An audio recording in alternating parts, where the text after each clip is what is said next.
ગ્રહોના રાજા સૂર્યદેવે કરી લીધું છે રાશિ પરિવર્તન. સૂર્યદેવ પોતાની મેષ રાશિમાં પ્રવેશ કરી ચૂક્યા છે. ઉચ્ચની અવસ્થામાં તેઓ અત્યારે છે.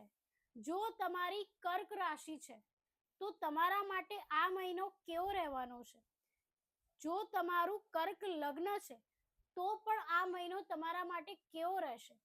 સૌ પ્રથમ તો કર્ક રાશિ માટે બહુ જ સારા સમાચાર છે કે આ મહિને તમને પૈસા મળશે, ધનલાભ થવાના પૂરેપૂરા યોગ છે.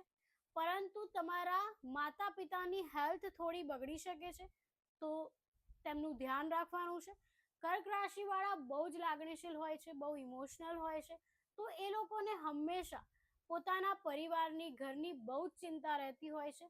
તો થોડીક જવાબદારીઓ તમારી અહીંયા આગળ વધશે, તમને થોડી ચિંતા, લાગણી થોડી તમારી વધી જશે. તો આ મહિને તમારે તમારા મનને થોડું શાંત રાખવાનું છે, મેડિટેશન કરવાનું છે. જો તમે સંગીત ક્ષેત્રમાં છો, તમે સંગીત ક્ષેત્ર સાથે સંકળાયેલા છો, તો રાતોરાત તમે ફેમસ થઈ શકો છો. યોગ બહુ સારા દેખાય છે.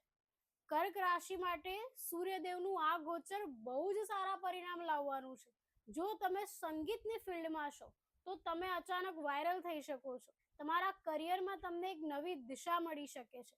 તો કર્ક રાશિ વાળા માટે સમય બહુ જ સારો છે. શેર માર્કેટથી પણ તમને લાભ મળવાના યોગ છે. તો કર્ક રાશિ વાળાઓએ સૂર્યદેવની આરાધના કરવાની છે, સૂર્ય નમસ્કાર કરવાના છે, સૂર્યદેવને જલ અર્પિત કરવાનું છે.